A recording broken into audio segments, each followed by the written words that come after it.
Hi everyone, I'm Tracy and I'm here today to tell you about one of my dark times. And this story goes back 12 years to when we were still in the Philippines.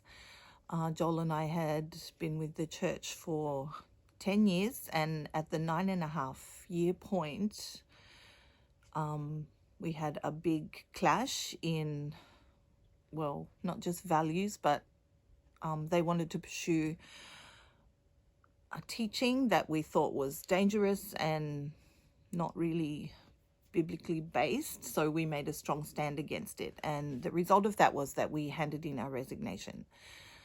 We prepared to come to Australia, and everything was ready for us to come. And we had a few months left, and one of my friends invited me to the US. So in the midst of all of everything, I took off for a month to America.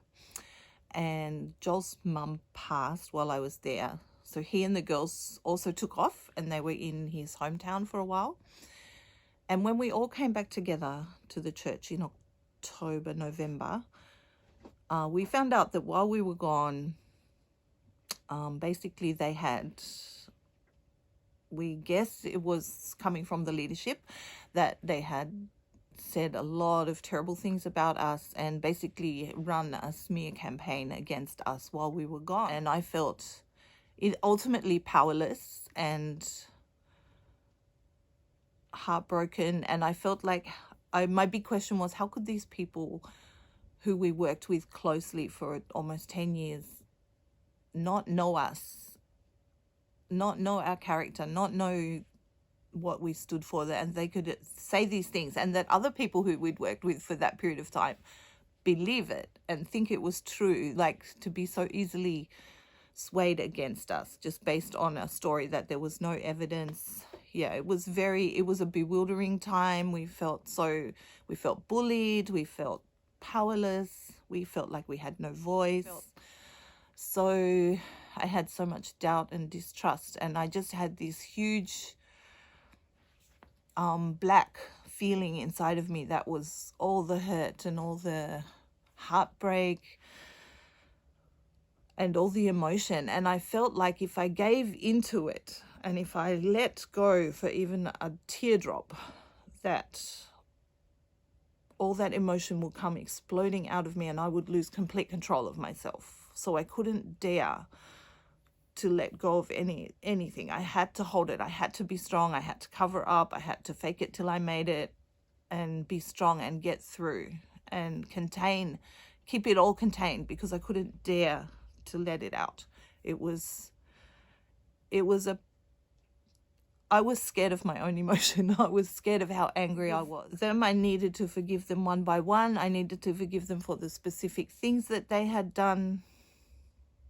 And it took time. It took 2 years. Every day I was working in Kingston at Southern Christian, and I would drive to work every day thinking about these people, like naming them, and I forgive so-and-so for this specific thing he did, and I forgive this one for doing this, and just fighting and almost trying to force the feeling of forgiveness, because it took a long time for the feeling to come. Like, in my head, I knew I had to do it.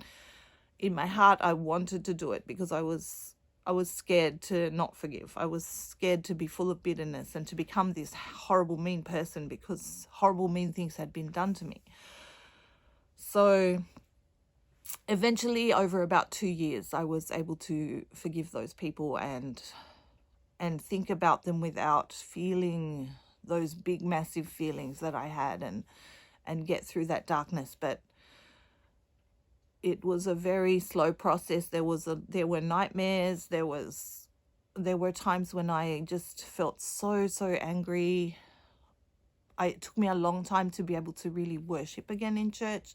I would see people with their hands raised and think, hypocrite, you're probably not a good person, because that's what those people did. They would, raise their hands in front, but then say horrible things behind your back. Yeah, so it took about 2 years of fighting the darkness, and I couldn't do what Sean said, sit with it. I was a bit more what Matt said. It was these big, scary feelings, and I couldn't just let them be. I had to work through it. I didn't want it to encompass me.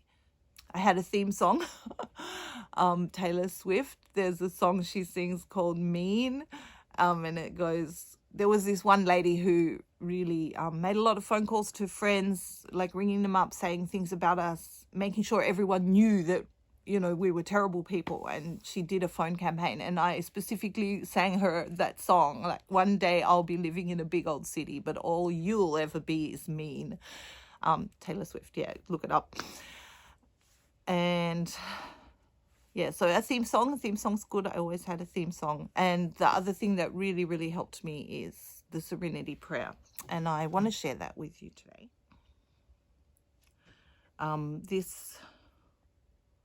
It is a very popular prayer, and a lot of people know it. But you have to pray it with meaning and with feeling. So here it is, the prayer for serenity. God, grant me the serenity to accept the things I cannot change, the courage to change the things I can, and the wisdom to know the difference.